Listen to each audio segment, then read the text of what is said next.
Hello everyone, welcome to our channel PharmaCare. In the previous video, we learned about the local anesthetic. In this video, you will learn about the anti-epileptic drug. So let's begin.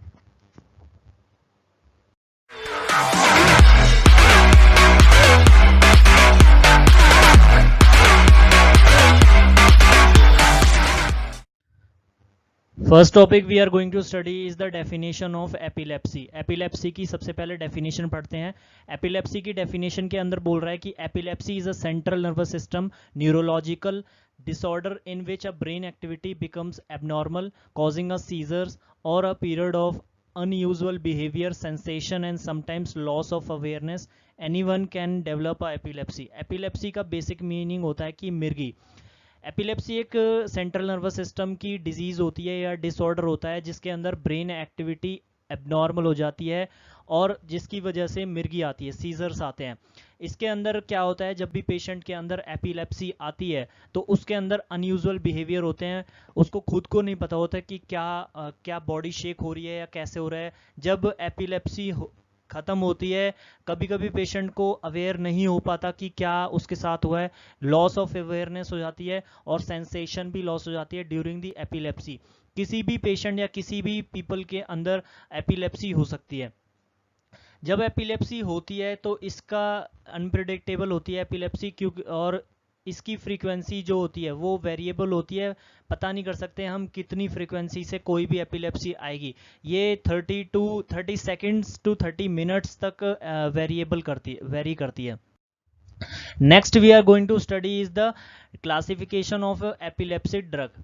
Epileptic drug के अंदर दो classification आती है. सबसे पहले classification आती है generalized scissor. Generalized seizures के अंदर आते हैं generalized tonic clonic scissor. Second इसका आता है एब्सेंस सीजर. थर्ड इसमें आता है मायोक्लोनिक सीजर.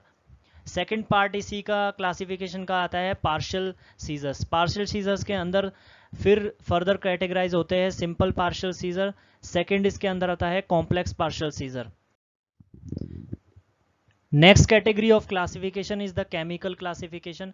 केमिकल क्लासिफिकेशन में कैटेगरीज सब डिवाइड होती हैं. सबसे पहले कैटेगरी होती है बारबिचुरेट. बारबिचुरेट में एग्जांपल आता है फिनोबार्बिटोन.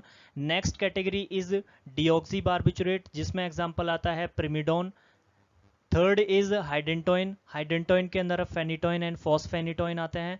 फोर्थ इज इम्यूनोसिटिल बिन जिसके एग्जांपल आता है कार्बामिजापिन and ऑक्सीकार्बामिजापिन. Fifth is succinamide and example is ethoxamide. Sixth is aliphatic carboxylic acid and जिसमें एग्जाम्पल आता है सोडियम वेल्प्रोएट या valproic acid and डिवोलोप्रोइक्स.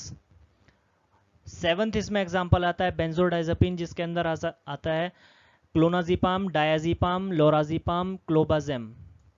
Eighth is phenyl triazine जिसके अंदर एग्जाम्पल आता है lamotrigine. Ninth is cyclic GABA जिसमें एग्जाम्पल आता है gabapentin analogues and pregabalin. Tenth is the newer drugs. Newer drugs के अंदर एग्जाम्पल आता है आपका टोपिरामेट एंड जोनिस.